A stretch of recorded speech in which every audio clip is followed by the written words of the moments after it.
ప్రస్తుతం మనం కుమారి ఆంటీ ఎక్కడైతే చికెన్ తీసుకుంటే 2 లివర్లు ఎక్స్ట్రాకి 1000 రూపీస్ బిల్ చేసారో సో ఆ లివర్లు అండ్ ఆ చికెన్ సంబంధించి తీసుకునేది ఇక్కడే అనమాట ఇదే షాప్లో. సో ఇప్పుడు ప్రజెంట్ మనం ఆ షాప్ కాడ ఉన్నాం. సో ఆ షాప్ ఓనర్ని అడిగి అంటే అనంతరామన్ చాలా సందర్భాల్లో చెప్పారు కుమారి ఆంటీ గారు. సో అతనితోనే మాట్లాడే ప్రయత్నం మనం చేద్దాం. అంకుల్ నమస్తే. నమస్కారం అండి. మీ పేరు? నా పేరు అనంతరామ్ అండి. సో షాప్ మీదేనా? షాప్ నాది అండి. సో కుమారి ఆంటీ ఎన్ని సంవత్సరాల నుంచి మీ దగ్గర చికెన్ తీసుకుంటారు? ఇప్పుడు నా దగ్గర వచ్చేసి 1 ఇయర్ అయిందండి. 1 ఇయర్ నుండి నేనే ఇస్తున్నాను వాళ్ళకు రెగ్యులర్గా. మన దగ్గర ఏంటంటే ప్రతిరోజు వచ్చేసి వాళ్ళు 50 నుండి 60 కేజీల వరకు చికెన్ తీసుకుంటుంటారు. ఒక రోజు పెరిగితే రేటు మన ఆర్డర్ పెరుగుతుంది, ఒక్కో రోజు తగ్గుతుంది కూడా. అలాంటిది ఏం లేదు, ఫ్రెష్గా ఇస్తాం. అట్లా ఏం లేదు మనము ఎప్పుడో కట్ చేసింది ఏం లేదు. వాళ్ళకు వెళ్ళి మార్నింగ్ 4 గంటల నుండి కటింగ్ చేసి ఇచ్చేస్తాం. 6 గంటల వరకు చికెన్ 6-6:30 వరకు చికెన్ ఇచ్చేస్తాం అండి. ప్రైస్ ఎట్లా, రేట్ ఎట్లా? ప్రైస్ మాకు వాళ్ళకి ఎట్లుంటుందంటే ఒక 20-25 రూపీస్ డిఫరెన్స్ ఇస్తామండి. పేపర్ రేట్ మీద మార్జిన్ ఇస్తాము. ఎందుకంటే డైలీ రెగ్యులర్ కస్టమర్ కనుక 25 రూపాయలు మార్జిన్ చేసి చికెన్ ఇస్తామండి వాళ్ళకు. అంటే లివర్ కూడా ఇప్పుడు వాళ్ళకు లివర్ కూడా ఎక్కువ అవసరం ఉంటుంది కనుక వాళ్ళు డైలీ వచ్చేసి 10 కిలోలు 15 కిలోలు లివర్ తీసుకుంటారు. దాన్ని కూడా మార్జిన్ చేసి తగ్గించి ఇచ్చేస్తాం. సో ఎట్లా అనిపిస్తుంది మీకు అంటే కుమారి అంటే ఇప్పుడు ఇంత ఫేమస్ అయిపోయారు, మళ్ళీ చాలా సందర్భాల్లో చికెన్ కూడా మీ దగ్గర నుంచి తీసుకుంటారని చెప్పి? అదే తీసుకుంటున్నారు కానీ కాకపోతే ఇక్కడ వాళ్ళకు జరిగింది ఏంటంటే ఒకటి యూట్యూబ్ వాళ్ళ తరఫు నుండి కొద్దిగా వాళ్ళకు ఆ రోడ్ సైడ్ బిజినెస్ కనుక వాళ్ళకి ఏం చెప్పనికే రాదు.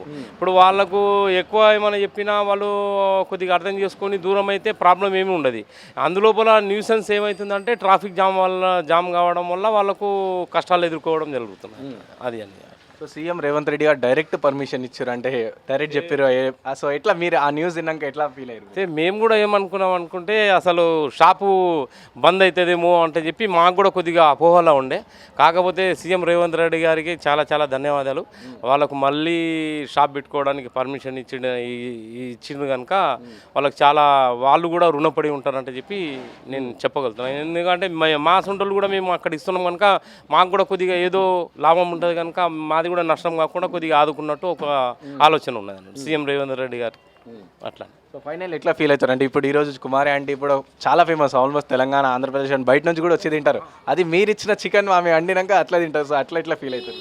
అంటే మేము అనుకుంటామండి అట్లేం లేదు. కాకపోతే క్వాంటిటీ బాగుంటుంది కనుక ఆమె చేసే ఫుడ్ కూడా క్వాంటిటీ మంచిగా ఉంటుంది.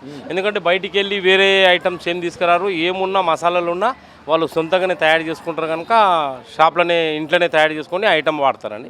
అప్పుడప్పుడు నేను కూడా పోయి హెల్పింగ్ చేస్తుంటాను. ఎందుకంటే నేను కూడా ఒక కుకింగ్ మాస్టర్ని.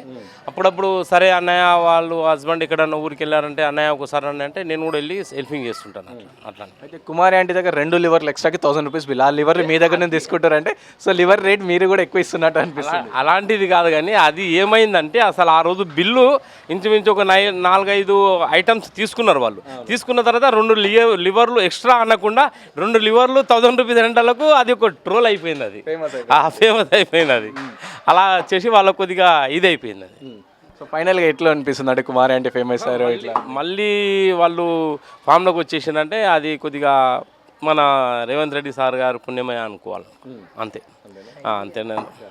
సో డైలీ ఎట్లా ఉంటుంది లాభం కానీ ఆంటీకి అంటే చెప్పినట్టు అందరూ ఎన్ని లక్షల రూపాయలు సంపాదిస్తారు? అంత పూర్తి ఏముండదండి. చాలా మంది అంటారు కానీ లక్షలు వస్తున్నాయి. ఎవరు కష్టపడితే వాళ్ళకి తెలుస్తుంది కదా. ఇప్పుడు ఎవరు కష్టం అనేది వాళ్ళకి తెలుసు. ఇప్పుడు నాకు తెలుసు నా కష్టం ఏందని నాకు తెలుసు, నాకు ఎంత మిగిలితే అనేది నాకు తెలుసు. ఇప్పుడు వాళ్ళంతా కష్టపడుతున్నారు కనుక 2-3 మనుషులను పెట్టుకున్నారు, బండ్లు ఉన్నాయి, మెయింటెనెన్స్ ఉన్నది, మంచి చెడ్డది అంటారు. చాలామంది అంటారు కానీ అలాంటిది ఏం లేదండి. మా బిజినెస్ ప్రకారం అంటే వాళ్ళకు ఉంటుంది, కాదని కాదు. కానీ వాళ్ళ కష్టానికి వాళ్ళకు లాభం ఉంటుంది. అది అది ఇంకా ఏం లేదండి. అదే దాని గురించి మన సీఎం సార్ గారు మా ఎమ్మెల్యే నుండి కూడా కొద్దిగా ఆలోచన చేస్తే బాగుంటుంది. ఇక్కడ కూడా చాలామంది బీద వాళ్ళు ఉన్నారు. వాళ్ళకి ఏంటంటే ఇండ్లు ఉన్నాయి కానీ కొందరికి ఇండ్లు లేవు, రెంట్లకు ఉంటున్నారు. కొద్దిగా వాళ్ళు కూడా జర దృష్టి పెట్టి కొద్దిగా ఆలోచన చేయాలంటే చెప్పి చెప్తున్నాం. ఇప్పుడు ఇంద్రమ్మ పథకం ఇండ్లు కానీ ఇప్పుడు ఇంతవరకు అయితే డబుల్ బెడ్రూమ్లు అయితే ఎవరికి రాలే. అవి వచ్చిన ఎవరికో రాని ఎవరికో తెలియదు. ఇంతవరకు అది ఓపెన్ చేసింది లేదన్నా చేసింది లేదన్నా. కాకపోతే లేని వాళ్ళని కూడా చూసి కొద్దిగా ఇంద్రమ్మ పథకంలోనన్నా కొద్దిగా ఇండ్లు కల్పిస్తే బాగుంటుందంటే ఆలోచన. సో ఇది అంటే ఇక్కడ కుమారి ఆంటీ చాలా సందర్భాల్లో చెప్పడం జరిగింది. సో అనంతరామ్ అనే వారి దగ్గర తీసుకుంటారు. సో ఆ షాప్ ఇదే అనమాట. సో ఇక్కడ నుంచే చికెన్ తీసుకుంటారు. అండ్ వీరు కూడా చెప్పడం ఏంటంటే చాలా కష్టపడతారు కుమారి ఆంటీ. అటు ప్లస్ ఇతను కూడా ఒక మాస్టర్ కాబట్టి సో ఎప్పుడైనా కుమారి ఆంటీ వాళ్ళ హస్బెండ్ కానీ లేనప్పుడు సో నేను ఇలా వెళ్ళి సాయం చేస్తాను. అండ్ ఈ యూట్యూబర్స్ వల్ల ఇంత ట్రోల్ అయింది. సో యూట్యూబ్ వల్లనే ప్రాబ్లం వచ్చిందని చెప్పేసి వీరు కూడా చెప్పడం జరుగుతుంది. సో ఇది ఇక్కడ ప్రజెంట్ ఉన్న అప్డేట్ అనమాట. వీడియో జర్నలిస్ట్ ప్రసాద్తో రాణా ప్రతాప్, హైదరాబాద్.